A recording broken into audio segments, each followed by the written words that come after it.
반갑습니다. 몸 건강, 마음 건강의 건강지킴이 임송합니다. 우리말 정을 영어 사전으로 찾아보면 정말 다양한 표현들이 있습니다. feeling, sentiment, hurt 등인데요.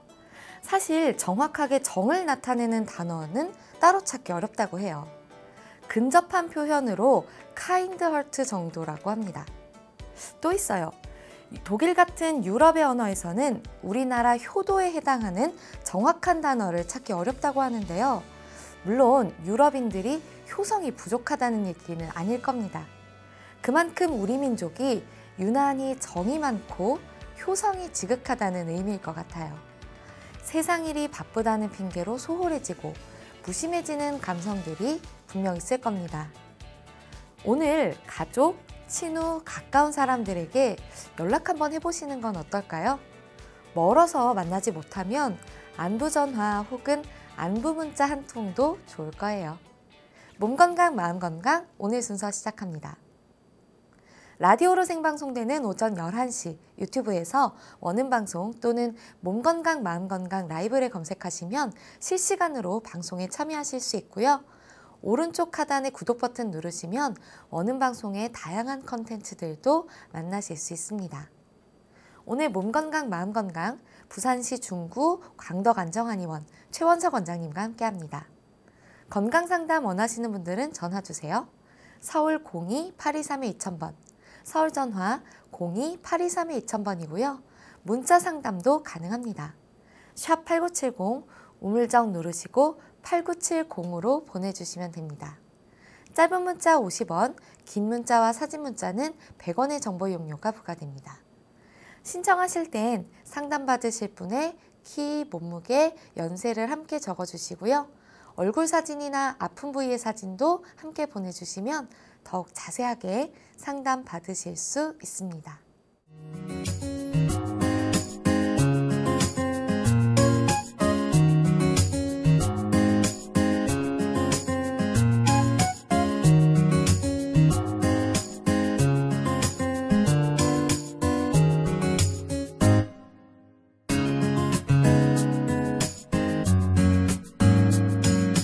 몸 건강, 마음 건강.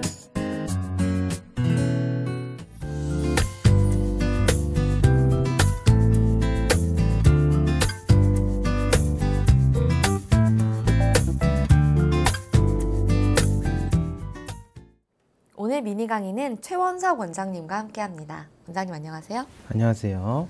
네, 원장님 오늘 강의 주제는 어떤 건가요? 네, 오늘은 과민성 대장 증후군에 대하여 알아보도록 하겠습니다. 네, 과민이라는 게 좀 예민하다 이런 표현이잖아요. 보통 긴장하면 사실 좀 속이 불편할 때가 있거든요. 이것도 과민성 대장 증후군인가요? 과민성 대장 증후군이란 식사나 가벼운 스트레스 후에 복통과 복부 팽만감이 있거나 설사나 변비 등 대변 상태에 변화가 생기고 배설 시간이 불규칙하게 되는 만성적인 질환을 말합니다. 복통의 경우 아픈 부위를 정확하게 설명하기 어렵고 누르면 통증이 있지만 지속적으로 누르면 오히려 통통이 사라지며 심한 경우 설사와 변비가 교대로 나타날 수 있습니다. 설사가 잦은 과민성 대장 증후군의 경우 설사를 할 때에는 통증은 없지만 대변 실금, 대변이 새는 증상은 생기지 않습니다. 변비의 경우에는 대변이 마르고 굳어서 변이가 있어도 변의 양이 적기 때문에 배변이 잘 되지 않는데요. 20세에서 50세 여성에게 흔히 발생하며 대변 검사에서 정상적으로 나타나고 발용 관장 및 내시경 검사에서 기질성 변화가 발견되지 않는 점이 특징입니다. 네, 그러니까 만성적으로 일어나야 이 과민성 대장 증후군이라는 말씀이신 거죠? 네, 만성적으로 일어나야 되고 장 안에 기질적으로 염증이나 출혈 이런 변화가 없는 것이 특징입니다. 그리고 설사와 변비가 반복적으로 온다는 건 이 상식적으로 조금 이해가 안 가는 부분이 있거든요. 구체적인 증상이 어떻게 되나요?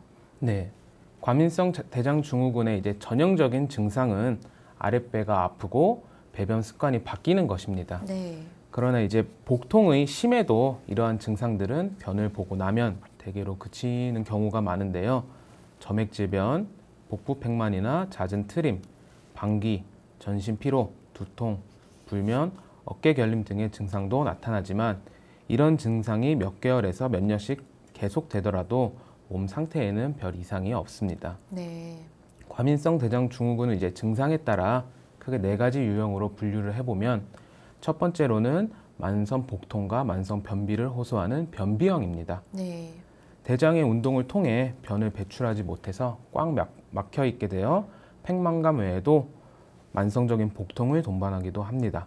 남성보다는 여성에게 더 많이 나타나는 경우가 많습니다. 두 번째로는 만성 또는 간헐적으로 나타나는 설사형입니다. 설사를 자주 하거나 아까 말씀하신 긴장되는 일이나 스트레스 받는 일에 갑자기 설사하는 경우가 이에 해당되는데요. 네. 뱃속에서 이제 꾸르르 소리가 자주 나기도 하고 아침 기상시나 또는 아침 식사 후에 설사가 악화되기도 합니다. 세 번째로는 이제 조금 심한 형태라고 할 수 있는 설사와 변비의 이제 혼합형인데요. 네. 2가지 증상이 이제 번갈아서 나타나면서 심할 경우 이제 탈수 및 만성 복통을 동반할 수 있습니다. 마지막은 이제 복부 팽만형으로 배 안에 이제 가스가 차고 복부가 이제 부풀어 올라서 포만감이나 팽만감으로 인한 불편함을 동반하게 됩니다. 네. 정상적인 이제 배변 활동은 사람에 따라 하루에 3번, 일주일에 3번 정도로 매우 다양하지만 출혈이 없어야 하며 배변 시 이제 경련성 복통이 없어야 합니다. 과민성 대장 증후군 환자들의 이제 아까 말씀드렸듯이 장내에 기질적 이상이 없기 때문에 혹시 이제 대변에서 피가 나오거나 열이 나시거나 체중 감소, 계속되는 심한 통증 등이 있으시면 이는 과민성 대장 증후군이 아니고 다른 장 질환일 수 있기 때문에 전문 의료인과 반드시 상담하시는 게 좋습니다. 그 설사와 변비가 이제 반복적으로 온다고 하셨잖아요. 네. 그러면은 뭐 며칠간은 설사를 하고 또 며칠간은 좀 변비가 있고 이렇게 되는 건가요? 네, 일단 설사를 한번 하게 되면 매번 그 설사를 하시는 분들도 계시지만 한번 하게 되면 장내에 있던 그 좋은 세균총들까지 같이 빠져나간다고 생각하시면 돼요. 그럼 내 장에서 같이 일해야 하는 그 세균들이 빠져나가기 때문에 그 다음부터는 일을 할 수가 없고 그래서 또 변비가 생기고 그렇게 또 누적되다 보면 또 설사가 된다고 이렇게 반복된다고 생각하시면 됩니다. 아, 설사를 통해서 좋은 균들이 같이 나온다. 네. 아, 우리 대장에는 우리의 배변 활동을 도와주는 균들이 존재를 하는군요. 네. 알겠습니다. 그러면 이 과민성 대장 증후군은 원인이 뭘까가 궁금한데 이게 막연하게 좀 예민한 사람들이 생기나 싶은데 어떤가요? 일단 과민성 대장 증후군의 원인은 한 가지로 설명할 수는 없고 다양한 원인이 이제 복합적으로 작용한 것으로 이제 저희가 추정을 하고 있습니다. 네. 주로 언급되는 원인들을 살펴보면 첫 번째로는 이제 위장 간의 운동의 변화를 들 수 있는데요. 과민성 대장 증후군은 복통과 함께 배변의 변화가 발생하는 질환입니다. 즉 설사나 변비 등의 배변 변화가 주된 증상인 질환인데 이를 보면 장 운동의 이상이 중요한 발병 원인이라고 할 수 있습니다. 네. 일반적으로 장내의 내용물이 대장의 이제 상횡결장과 횡행결장을 통과할 때 속도가 빨라지면 설사를 하게 되고 두 결장을 이제 느리게 통과하면 변비가 됩니다. 과민성 대장 증후군의 환자들은 소장의 운동 양상 역시 설사 및 변비의 운동 양상처럼 비정상적으로 나타나게 되며 수면 중에는 이제 정상이 되는 것으로 보아 어느 정도 이제 중추신경계의 문제와 관련이 있는 것으로 추정됩니다. 네. 두 번째로는 이제 내장 과민성입니다. 과민성 대장 증후군의 환자는 대장 내에 이제 가스를 주입하거나 풍선을 넣어 확장시키면 정상인이라면 반응을 하지 않을 정도의 적은 용량에도 극심한 통증을 느끼는 경우가 많습니다. 네. 이러한 과민성은 대변에 있는 느낌이나 가스나 찬 느낌보다는 아프거나 불편감을 느끼는 것이 특징입니다. 위장관 내에서 이제 식후 음식을 골고루 섞는 활동, 위산의 분비 활동, 장의 운동 등이 일어나고 이를 이제 감각신경이 지속적으로 감시하고 있는데요. 네. 건강한 사람의 경우 이러한 소화 과정을 느낄 수는 없고 아주 적은 정보만 느끼게 됩니다. 예를 들면 과식 후에 배가 부른 포만감으로 식사를 중단하게 되고 배변 전에는 이제 직장에 팽만감이 있어서 화장실을 가게 되고 또 가스의 느낌이 있는 경우 방귀로 가스를 배출할 수 있게 되는데 과민성 대장증후군 환자들의 경우는 이러한 자극이 과민하고 과장되게 느껴져서 증상이 생긴 것이라고 생각하시면 됩니다. 네. 근데 이건 개인적으로 좀 궁금한 건데 네. 그 변이라는 건 대장에 저장이 되어 있잖아요. 네. 이 가스 같은 경우에는 어디에 저장이 되는 건가요? 저장이라기보다 이제 대장에서 생성이 되고 어느 정도까지는 그 안에 머무를 수 있지만 그것이 과다하게 되면 아까 말씀드린 팽만감이 차기 때문에 이제 항문이 열리면서 가스가 배출된다고 생각하시면 됩니다. 아, 그러니까 그 가스도 대변에 저장이 되어 있는. 대변에서 생성이 돼서 그래서 대장 내에 약간은 저장이라기보다는 차여 있지요. 네. 그러니까 결국에는 뭐 가스나 뭐 배변 활동 이런 모든 것들이 다 과민성 증후군의 이제 문제점으로 증상이 나타날 수가 있는 거네요. 네, 그 가스가 보통 사람의 경우 안 느껴지다가 어느 정도 차야 느껴져서 네. 방귀를 낀다고 하면은 네. 과민성 대장 증후군 환자분들의 경우 약간만 차도 일반인에 비해 약간만 차도 그 감각이 극심하게 통증이나 불편감으로 오게 되기 때문에 꼭 화장실을 가셔야 하는 경우를 말씀드린 겁니다. 그런데 막상 배출은 안 되고 이렇게 된다는 그렇죠. 말씀이신 네, 양이 거죠? 적기 때문에 생각보다 배출은 잘 안 되는 경우도 많습니다. 아, 상당히 불편해 보이는데 네. 이게 왜 이렇게 되는 건가요? 네, 내장 과민성의 원인 및 유발 인자에는 이제 심리적 요인과 장염증을 들 수 있는데요. 먼저 심리적 요인을 살펴보면 정신적 스트레스 및 심리적 요인은 과민성 장군의 증상을 더욱 유발하고 악화시키는 경우가 많습니다. 정확한 발병 과정은 밝혀지지 않았지만 위장 간의 신경과 신경 전달 물질에 의해 뇌와 직접적으로 연계해서 뇌장 신경계를 만들고 있는데요. 그래서 이제 뇌의 정신적, 심리적 변화는 바로 위장의 증상을 유발할 수가 있습니다. 정상인도 스트레스를 유발한 뒤 장을 확장시키면 그 민감도가 증가하는데 만성적인 심리적 스트레스가 뇌 신경계에 장기간 지속적인 변화를 주게 되어서 뇌장 신경계를 통해 과민성 대장증후군의 여러 증상이 발생할 수 있다고 추정하고 있습니다. 네, 아무래도 심리적인 영향이 좀 끼치는 상황이네요. 다른 이유도 있나요? 네, 두 번째로는 이제 장염증인데요. 네. 장염증을 살펴보면 세균성 장염을 앓고 난 후에는 장에는 이제 더 이상 염증 소견은 없지만 그 지속적으로 배변 이상과 복통을 호소하는 경우가 덜어 있습니다. 이를 소위 감염 후 과민성 장증후군이라고 하는데요. 장염 후에 약 7%에서 30% 환자들에게 발생을 하고 이 경우 직장의 민감도가 증가하고 조직 검사상 염증 세포의 수가 증가한 상태를 나타냅니다. 네. 마지막으로는 이제 비정상적인 장내 상주 세균 및 소장 세균의 과다 증식인데요. 과민성 대장 증후군의 환자의 일부는 대장 내에 아까 말씀드린 상주하는 이로운 세균 규성이 비정상적입니다. 이로 인해서 장관 내 발효가 증가하고 과다한 가스가 생성돼서 과민성 대장 증후군의 증상을 유발합니다. 또한 정상적으로는 균 증식이 미미한 소장에서도 세균이 과다 증식하는 경우 만성 설사나 복통, 가스 등의 증상을 유발할 수 있습니다. 네. 보니까 변비나 설사와 좀 증상이 유사한데 그럼 치료는 어떻게 하나요? 변비랑 설사랑 이렇게 비슷한 방법으로 치료를 하나요? 네, 당연히 변비가 우세인 분과 설사가 우세인 분을 각각 분류를 해서 치료를 해야 되는데요. 네. 중요한 점은 과민성 대장 증후군은 기질적으로 이상이 없는 것이에요. 다른 뭐 염증이라든지 아니면 복부에 뭐 출혈 이런 게 있으면 다른 병으로 진단을 받으실 거고, 그래서 이제 아까 말씀드린 편안한 마음가짐과 또 평소에 식이요법이 매우 중요합니다. 방금 말씀해 주신 가장 큰 불편함인 변비와 설사에 관해 살펴보면 변비가 우세한 과민성 대장 증후군은 섬유질을 섭취해서 이제 대장 내 음식물의 장 통과 시간을 빠르게 하고 대변의 양이 증가해서 변을 무르게 해야 합니다. 수분을 흡수할 수 있는 수용성 섬유질과 수분을 흡수할 수 없는 불용성 섬유질을 이제 적절하게 균형을 유지해서 섭취를 해주셔야 되는데요.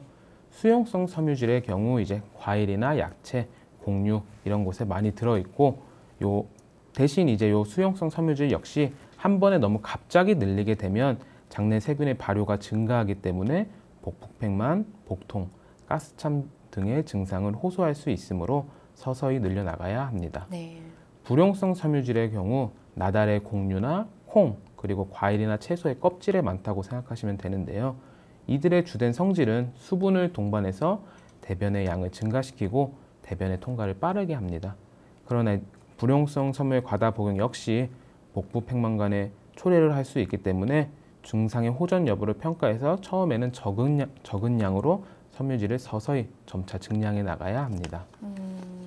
음식 조절이 굉장히 중요한 포인트처럼 보이네요. 네, 그렇습니다. 네, 한의학적으로는 어떻게 치료하나요? 한의학적으로는 먼저 이제 대장에 염증이 있거나 차고 또 체질적으로 차거나 약한 경우 그 겉을 싸고 있는 복부의 근육도 같이 긴장을 하게 되는데요. 이러한 긴장된 근육이 혈액순환을 방해하고 또 대변의 이동에 방해를 줄 수 있기 때문에 침 치료를 통해서 근육의 긴장을 풀고 기혈을 순환시킬 수 있습니다. 네. 또 이제 뜸 치료를 통해서 침 치료와 병행해서 인체 내 온열 효과를 줄 수 있고 이는 심리적 안정 역시 취할 수 있고 신체의 활동성을 높이며 양기를 북돋는 효과가 있습니다. 네. 약침 치료는 이제 순수한 한약 성분을 정제해서 약침을 이제 경혈에 주입하는 치료인데요. 과민성 대장 증후군을 발생시키는 원인에 알맞은 한약 성분을 약침으로 주입하여 설사나 이제 변비 증상을 완화시킬 수 있습니다. 추나요법 역시 요새 중요한데요.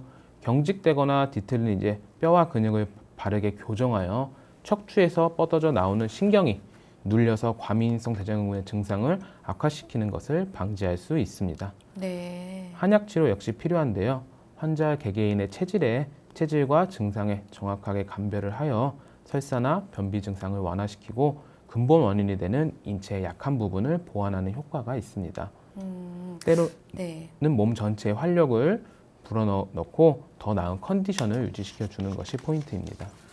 전체적으로 되게 많은 치료법들이 있는데 가장 효과적인 건 어떤 건가요?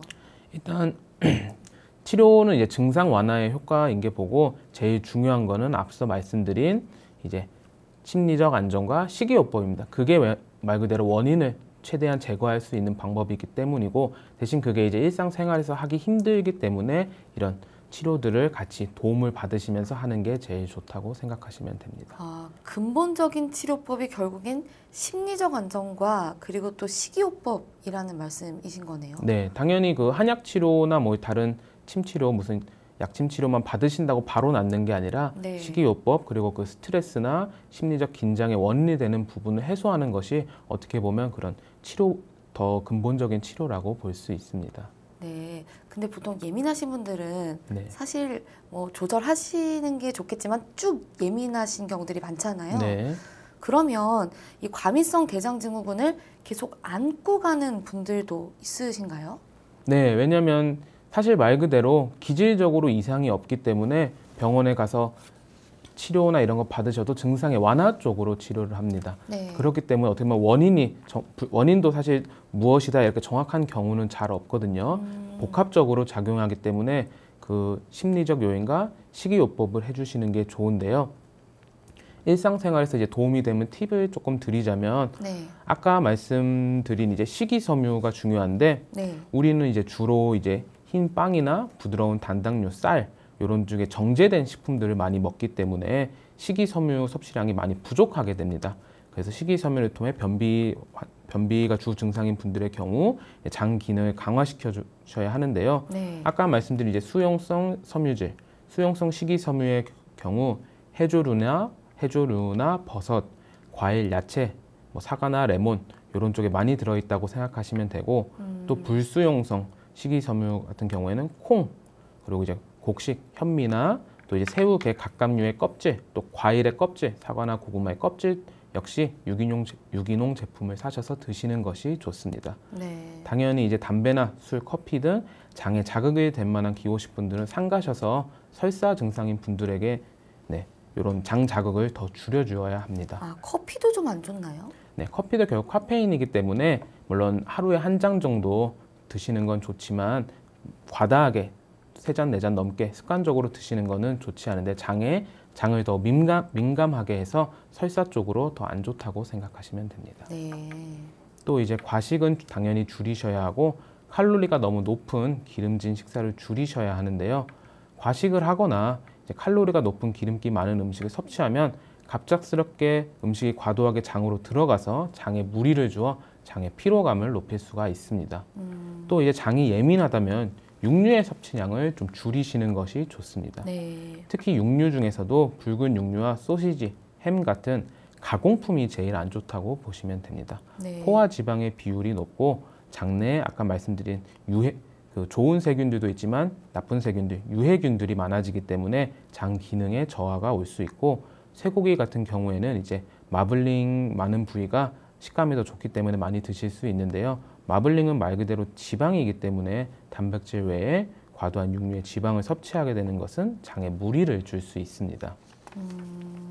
당연히 이제 또 적절한 운동을 하시는 것이 좋은데요. 네. 과민성 대장 증후군은 이제 심리적 요인이 당연히 발생을 하는데, 요 심리적인 원인을 찾아서 해소하는 것 역시 중요하지만 그 해소가 힘든 경우 이제 스트레스를 완화하기 위해 주기적으로 걷기나 산책, 조깅 같이 스트레스를 해소하고 활동량을 높이는 것으로 이제 저강도의 운동을 꾸준히 해 주어서 신체 면역력을 좀 올린다고 생각해 주시면 됩니다. 네. 마지막으로는 이제 식이 일기를 작성을 해서 어느 음식에 장이 더 예민하게 반응하는지 기록을 하시면서 미리미리 조심하는 게 좋습니다.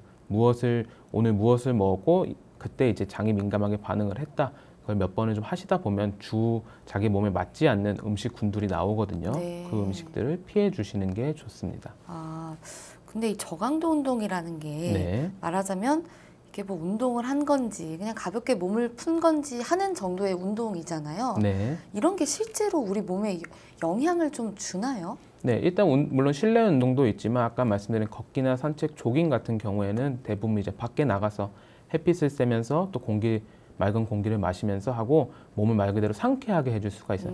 고강도 운동 역시 뭐 하고 나면 뭐 보람감이나 느낄 수 있지만 어떻게 보면 육체적으로는 스트레스를 약간 주는 것이에요. 정신적이라기보다는 육체적 근육에 스트레스를 주는 것이기 때문에 가벼운 운동이 꼭 체력도 당연히 올라가지만 정신적으로도 더 안정이 된다고 생각하시면 됩니다. 네, 이게 사실 정확한 치료법이나 뭐 완치 이런 건 없다고 네. 하시는데 어느 정도 그래도 이 정도면 치료가 됐다는 사례도 있으신가요?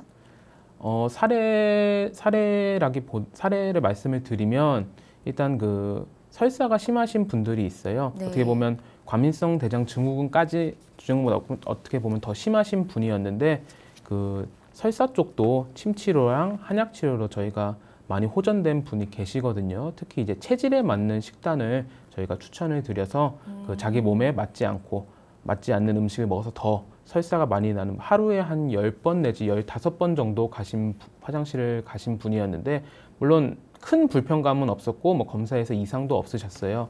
네, 저희가 체질에 맞는 음식을 설명을 드리고 또 침치료 같이 들어가서 지금은 7번에서 8번 정도로 많이 줄어든 경우가 있습니다.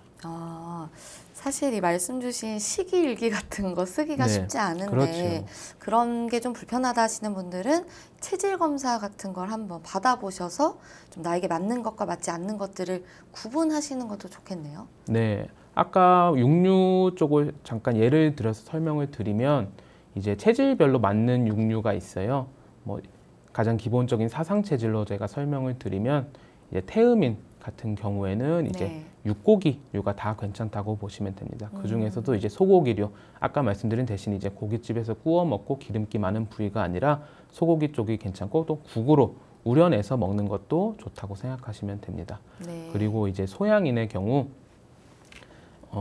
보양식품 쪽이 안 좋다고 생각하시면 돼요. 닭고기나 개고기, 염소고기 같이 속을 뜨겁게 해주고 데워주는 고기는 좋지 않고 돼지고기나 소고기 종류가 잘 맞는다고 생각하시면 됩니다. 소음인 같은 경우에는 오히려 돼지고기 쪽은 반대로 더 속에서 속이 더 소화가 안 될 수가 있거든요. 소화기가 약한 체질이기 때문에 닭고기나 이런 오리고기, 이런 보양 계통의 고기를 드시는 게 좋습니다. 또 태양인 같은 경우에는 네. 육고기 쪽이 좀 맞진 않고 해산물, 생선, 바다에서 나는 그 생선 위주의 고기를 드시는 게 제일 좋습니다. 네, 이렇게 각 체질별로 좀 좋은 음식들, 피할 음식들까지 말씀을 해주셨는데요.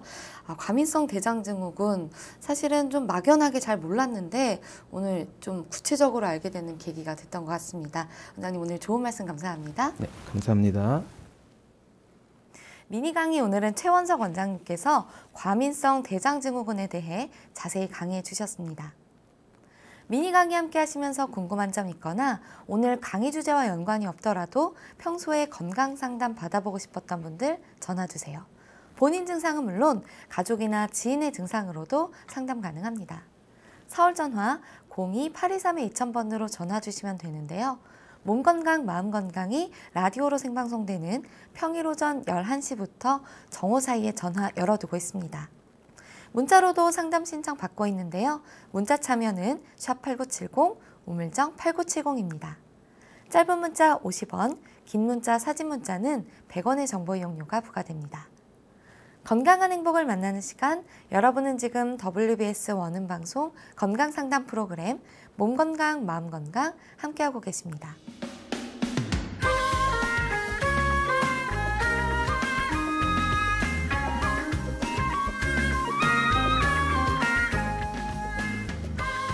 날이면 날마다 찾아오는 시간이 아닙니다. 약이 되고 복이 되는 꿀같은 건강정보 튼튼보감 시간입니다. 오늘의 주인공은 고사리입니다. 고사리는 건강에 어떤 도움을 주는지 원장님께 여쭤볼게요. 원장님, 고사리 우리 몸에 어떤 도움을 주나요? 네, 한방에서는 이제 고사리의 뿌리와 줄기를 이제 걸체라는 한약재로 해열, 가래, 두통, 해독, 이뇨 등 다양하게 사용하고 있는데요. 네. 고사리의 성질이 이제 차서 우리 몸에 열과 기운을 끌어내어 마음을 편안하게 하는데 도움이 많이 됩니다. 그래서 이제 정신적 스트레스가 심해서 심장이나 간에 뜨거운 기운이 가득 차 있을 때는 고사리를 먹으면 그 열기를 풀어서 기운이 잘 소통되도록 만들어 주는데요. 스트레스로 열이 올라간 두통이 생길 정도로 우라가 치미는 사람들에게 고사리가 많이 도움이 됩니다. 네. 그리고 이제 고사리는 신장의 전기를 보강해서 기력 보강에 매우 좋은데요. 특히 이제 밭에서 나는 소고기라는 별명이 있을 정도로 양질의 단백질이 풍부해서 기력 보강에도 도움이 됩니다. 식이섬유가 역시 풍부해서 피를 맑게 하며 대변의 소통을 원활하게 만들어 주기 때문에 아까 말씀드린 이제 변비로 고생하시는 환자분들이 드시면 참 좋을 것 같습니다. 네. 또 이제 고사리에는 비타민과 면역계를 활성화하는 기능성 다당류와 산성 다당류가 함유되어 있어 면역 체계를 강화하기도 하는데요. 염증을 제거하고 살균 소독을 도와 우리 몸의 면역 체계를 활성화해서 면역을 증강시키고 도움이 되기 때문에 어린이들의 성장 발달에도 도움이 많이 됩니다. 네. 또 고사리 같은 경우에 좀 먹기 전에 주의사항 같은 걸 좀 아는 게 좋다고요? 네. 고사리 같은 경우는 아까 말씀드렸듯이 찬 성질을 갖고 있기 때문에 몸이 차고 소화력이 떨어져 있는 사람들은 많이 먹을 경우에는 복통이나 설사를 일으킬 수가 있습니다. 그래서 이제 특히 이제 익히지 않은 생고사리에는 비타민 B1을 분해하는 분해를 촉진하는 성분이 다량 들어 있어서 비타민 B1 결핍증인 각기병, 팔, 다리의 신경의 근육이 허약해져서 힘이 빠지는 증상이 유발될 수 있기 때문에 반드시 익혀 드셔야 합니다. 기본적으로 고사리는 익혀 먹는데 네. 그게 다 이유가 있는 거네요. 네, 그렇습니다. 알겠습니다. 원장님 좋은 정보 감사합니다. 네, 감사합니다. 튼튼보감 오늘은 고사리에 대해 전해드렸습니다.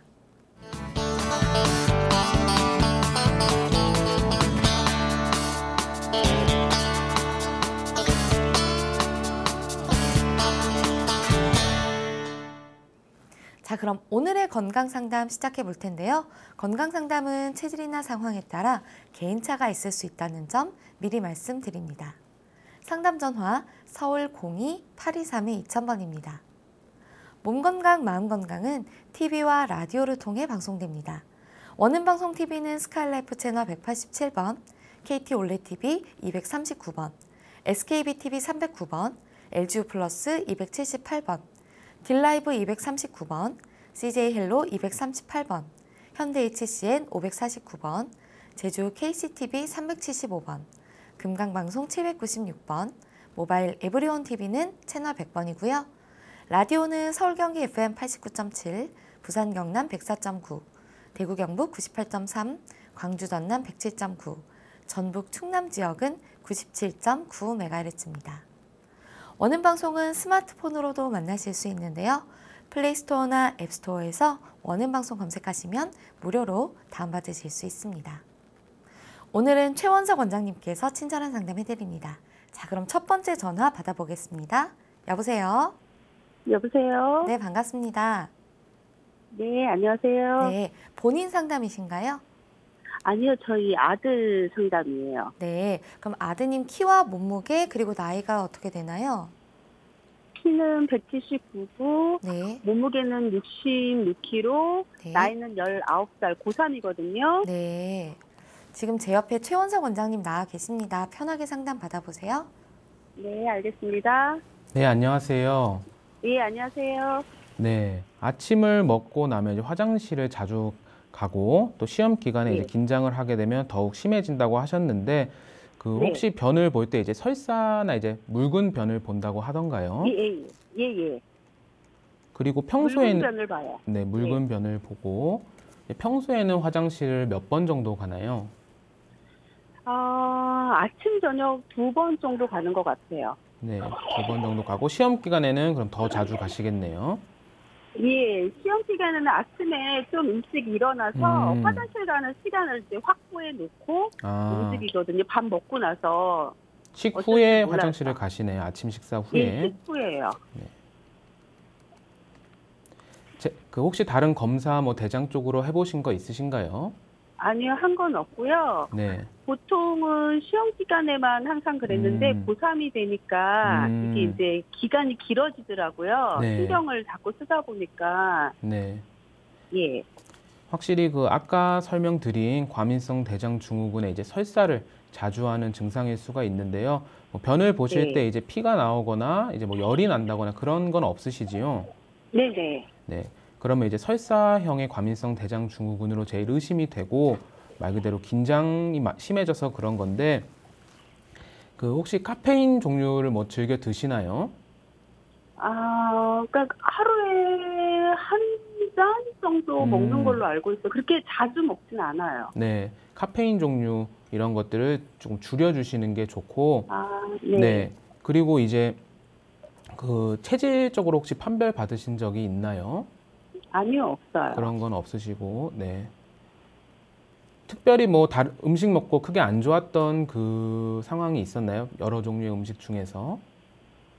그런 것도 없어요. 음식은 잘 먹어요. 네, 골고루 뭐 다 잘 드신다 그지요? 예. 네. 이런 경우에는 일단 당연히 그 속이 차서 일단 제가 뭐 더 정확하게 진단이 필요하지만 대부분 속이 많이 찬 체질인 경우가 많아요. 기본적으로 네. 대장이 차기 때문에 약간의 아침에 아직 대장이 아직 활발하게 되지 않은 경우에 음식이 들어와서 자극이 강하게 돼서 그걸 바로 내가 대장에서 소화시킬 힘이 없으니까 바로 밀어낸다고 보면 되시거든요. 그래서 물론 체질 진단을 더 확실히 해주시는 게 좋지만 지금 같은 경우에는 잘 때 꼭 배를 덮고 주무시고 또 배를 항상 뜨뜻하게 해주시는 게 좋아요. 핫팩 같은 거를 여름이더라도 아랫배 정도에만 조금 해주셔도 충분히 아침에 증상이 덜할 수가 있거든요. 네. 네. 다른 뭐 불편한 건 없으신가요? 없고요. 얘가 보통은 네. 밥보다는 아침에 죽이나 네. 빵을 먹으면 덜 화장실을 가는 것 네. 같더라고요. 네, 아침에 죽을 드시는 건 매우 좋아요. 그거는 이제 소화기, 네. 동의보감에도 나와 있는데 소화기가 약한 분들은 이제 아침에 죽을 먹으면 속이 위장이 깨어나기 전에 죽같이 부드러운 음식으로 속을 살살 깨워주는 게 제일 좋은데 빵 종류는 아까 말씀드린 것처럼 그 정제된 식품들이기 때문에 약간은 좋지 않아요. 그래서 죽도 네. 죽 쪽으로 조금 묽게 해서 드시는 게 제일 좋습니다. 네. 빵이 맞으신다고 하는데 밀가루가 좀 맞는 체질도 있어요? 네, 밀가루가 맞는 체질이 있는데 그 정확히는 밀가루가 맞는 게 아니라 밀이 맞는 체질들이 많습니다. 네. 근데 이제 빵 같은 경우에는 물론 많이 안 드시겠지만 그 일반적으로 이제 빵이라 생각하시면 뭐 버터, 설탕, 다른 뭐 방부제 이런 게 다 복합적으로 많이 들어있는 경우가 많기 때문에 저희는 가공된 그런 빵보다는 빵이 좀 맞으시면 이제 통밀빵이라고 있거든요. 밀이 맞는 체질 중에 네네네. 그런 통밀빵, 단맛이 별로 없는 가공 첨가물이 없는 그런 쪽으로 좀 추천을 드리고 있어요. 그럼 통밀 같은 경우에 묽은변에 좀 도움이 될 수도 있을까요? 밀 자체가 체질에 맞으시는 분들은 통밀 자체를 크게 이제 부담스럽지 않기 때문에 괜찮다고 생각하시면 그러면 됩니다. 장이 조금 더 불편하지 않게. 네. 근데 네. 밀보다는 아까 말씀드린 죽 쪽이 확실히 괜찮거든요. 네. 죽 쪽을 아침에 뜨뜻하게 해서 하면 죽 드셔도 편하신 거 보니까 제가 봤을 때는 확실히 더 대장이 찬 체질 같으셔요. 물론 더 정확하게 검진을 해야 하지만 아까 말씀드린 아랫배 꼭 이불 덮어주시고 따뜻한 핫팩 같은 거 조금씩 해주시면 약간의 완화가 될 수 있습니다. 네, 어머니 그 고3 되기 이전에도 좀 묽은변이 좀 나왔었나요? 시험 기간에만 그랬어요. 좀 예민하신가 보다. 네. 예. 말 그대로 이건 또 긴장성으로 정서적하고로도 연관이 있기 때문에 사실 근데 고3에게 제가 감히 뭐 스트레스를 덜 받으라 말씀드릴 수는 없지만 그렇죠. 네. 그 조금만 견뎌내시고 그 고3 수능 생활이 끝나면은 거의 증상이 완화될 것으로 보이거든요. 근데 지금 이 시기에 어쨌든 네. 아무래도 좀 스트레스를 받는 네. 것 같은데 좀 스트레스를 완화하거나 아니면 좀 공부에 도움이 될 수 있는 그런 한방적인 뭐 치료나 그런 것들이 있나요? 일단 당연히 그 공부의 양이 워낙 과중되기 때문에 머리를 맑게 해주시는 게 좋은데요. 네. 저 같은 경우에는 이제 자기 전에 따뜻한 차, 진한 거 아니라 묽은 차를 이제 체질에 맞게 한 잔 먹고 자면 훨씬 좋더라고요. 그래서 그런 차 종류, 카페인이 들어있지 않은 그냥 순수한 차 종류도 체질에 따라서 드시는 게 제일 좋을 것 같습니다. 네. 그리고 이제 항상 앉아 계시기 때문에 목 쪽이나 허리, 특히 목 쪽 뒤에 이제 근육이 많이 뭉쳐 있는 경우가 많아요. 그래서 목 뒤에 있는 근육을 조금 마사지라든지 아니면 침치료, 추나치료를 통해서 좀 풀어주시면 훨씬 수면에도 도움이 되실 수 있습니다. 네. 선생님, 그리고 매실차를 그럼 아까 차 얘기하셨는데 매실차를 따뜻하게 해서 자기 네. 전에 이렇게 마시면 그것도 도움이 될까요? 근데 매실의 경우 이제 약간 그 체질적으로 나뉠 수가 있어요.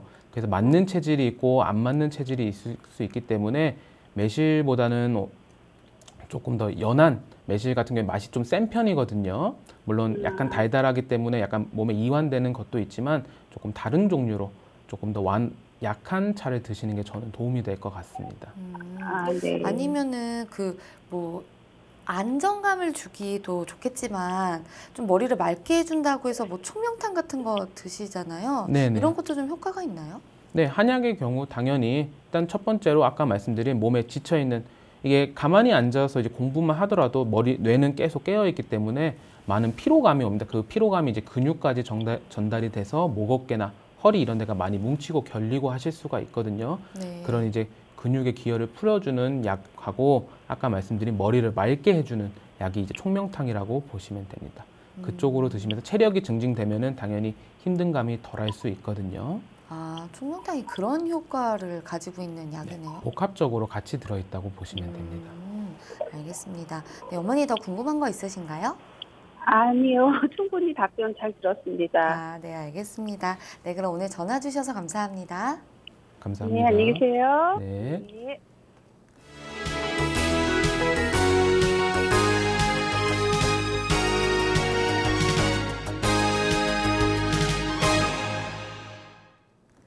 네, 뒷번호 3999 쓰시는 분인데요.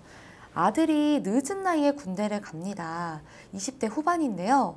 어릴 때부터 알러지로 고생을 많이 해왔습니다. 특히 꽃가루 날릴 때는 아예 집 밖으로 나가지도 못합니다. 병원에 갔는데 알러지가 심할 때 먹으라고 알러지약을 주는데요. 이것도 그때뿐입니다. 이제는 군대에 가야 하는데 걱정이 많습니다. 혹시 한방으로 좀 고칠 수가 있을까요? 라고 주셨어요. 네. 이 꽃가루가 이런 꽃가루 같은 알러지 같은 경우에는 아마 태어나셨을 때부터 있는 경우는 사실 드물어요.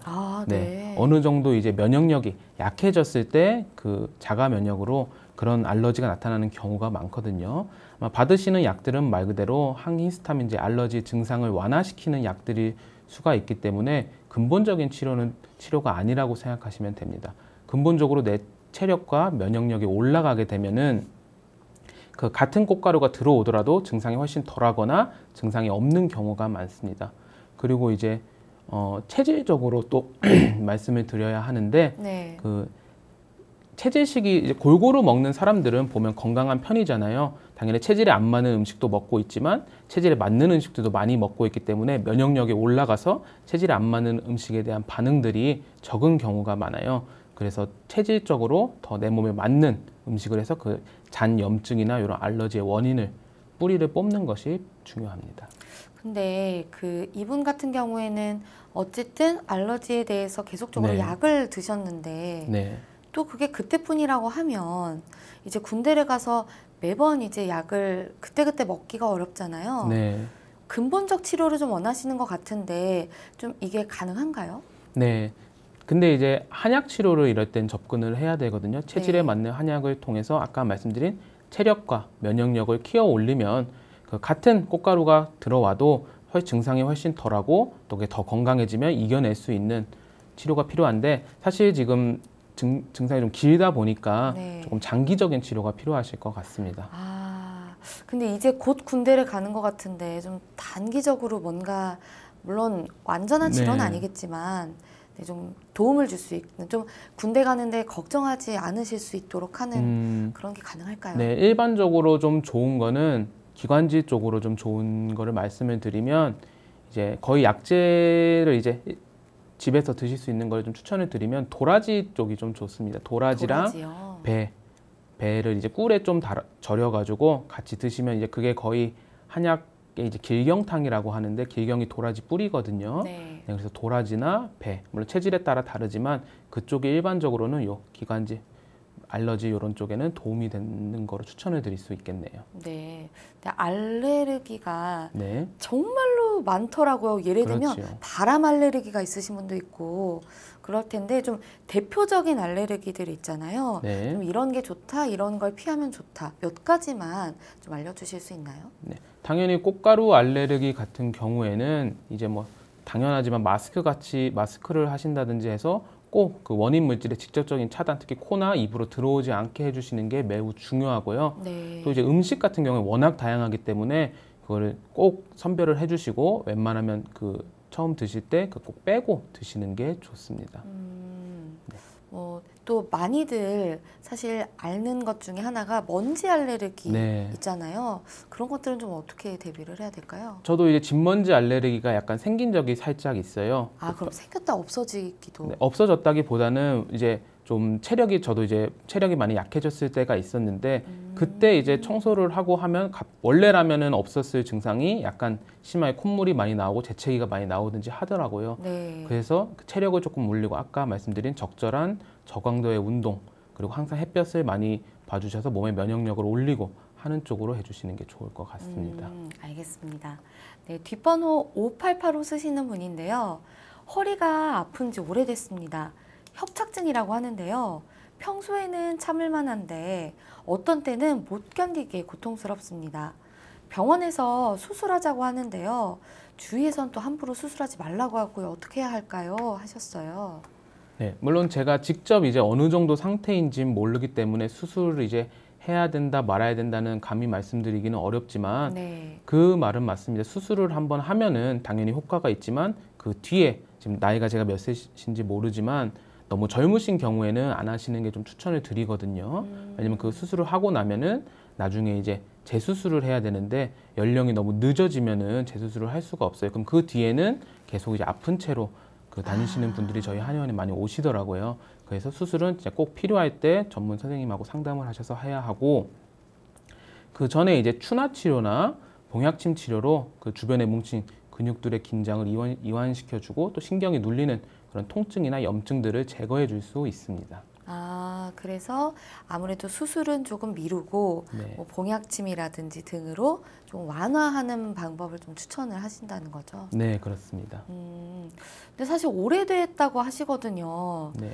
이렇게 좀 장기간 그냥 뭐 방치는 아니셨겠지만 장기간 앓고 계셨던 분들도 이런 요법을 썼을 때 효과가 좀 잘 나타나나요? 네, 물론 요 협착증은 아니지만 그 봉약침 같은 경우를 봉약침 그 예를 좀 들어드리면 측만증이 좀 심하신 분이 있었어요. 한쪽으로 이렇게 심하게 기울으셨는데 당연히 장기적으로 봉약침 치료를 통해서 완전히 딱 일자로 딱 뻗지는 않았지만 거의 네. 한 10도 내지 20도 정도로 돌아오신 분들이 있거든요. 네. 그만큼 치료를 대신 장기적으로 가셔야 하고 또 요새는 또 추나 치료가 한방에서 많이 활성화되어 있기 때문에 추나 치료로 이렇게 눌려 있는 신경들을 이완시켜 주어서 증상을 완화시키는 데 많은 도움이 되실 겁니다. 네, 아무래도 추나는 의료보험이 되다 보니까 좀 부담이 적으실 수가 있겠네요. 네, 그렇습니다. 네, 알겠습니다. 네, 문자로 상담 사연 보내주고 계신데요. 뒷번호 6009 쓰시는 분입니다.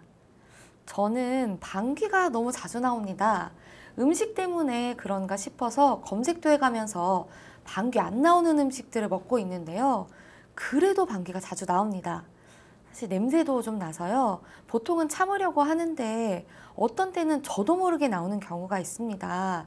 이게 병인가요? 하셨어요. 네, 일단 그 방귀가 나오는 거 외에는 다른 이제 불편감, 이제 가스가 차서 배에 팽만감이라든지 복통이 없으면 병이 아니실 수 있지만 네. 지금 일상생활이 조금 불편하시고 마지막에 말씀해 주셨던 자기도 모르게 새어 나온다면은 약간의 네. 이제 불편함, 새어 나온다면은 약간의 질병으로 의심을 할 수가 있는데요. 당연히 인터넷에서 그 음식을 잘 조절을 하고 계시겠지만 제가 봤을 때는 지금 체질에 맞지 않는 음식들도 섞여 있을 가능성이 높아요. 그 인터넷에서 나온 음식의 경우 거의 체질하고 무관하게 성분만 보고 또 이제 이거 먹더니 내가 좋더라 하기 때문에 그분과 또 반대 체질이거나 하면은 생각보다 효과를 못 보실 수가 있는데요. 네.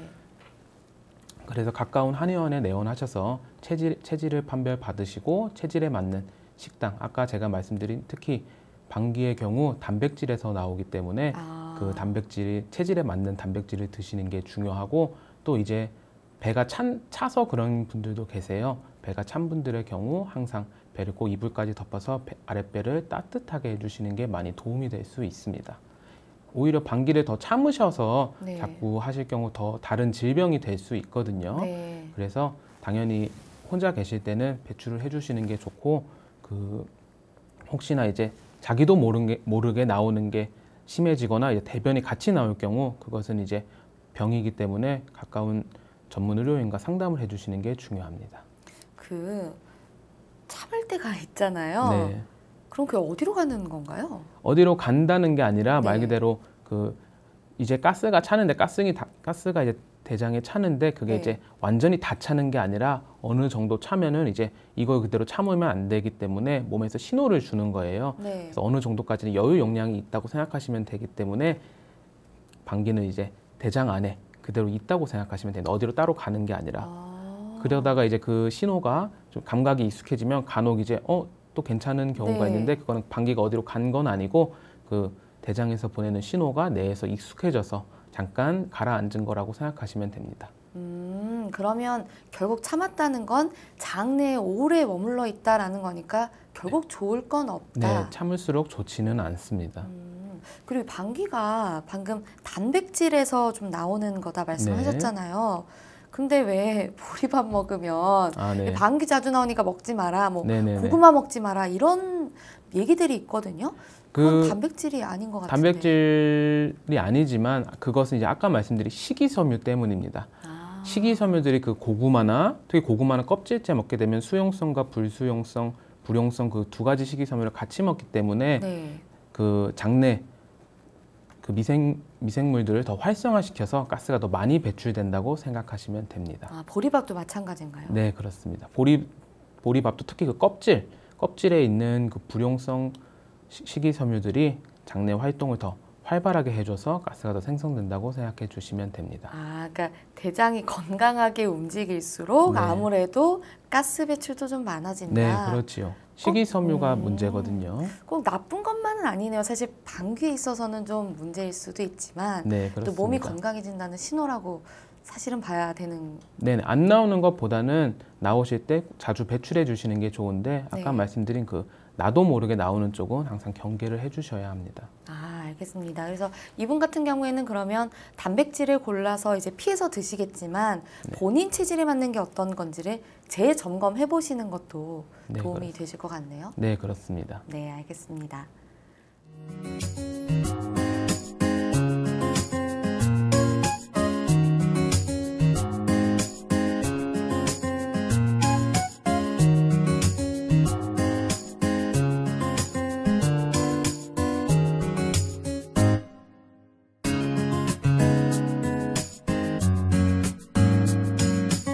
몸 건강, 마음 건강. 오늘도 전화와 문자 사연으로 많은 분들 참여해 주셨는데요. 상담받으신 분들 모두 건강에 도움되셨으면 좋겠습니다. 몸 건강, 마음 건강, 오늘은 최원석 원장님과 함께했습니다. 원장님 오늘도 좋은 말씀 감사합니다. 감사합니다. 다음 시간엔 한의사 최진용 박사님과 함께 할게요. 오늘도 건강한 하루 보내세요.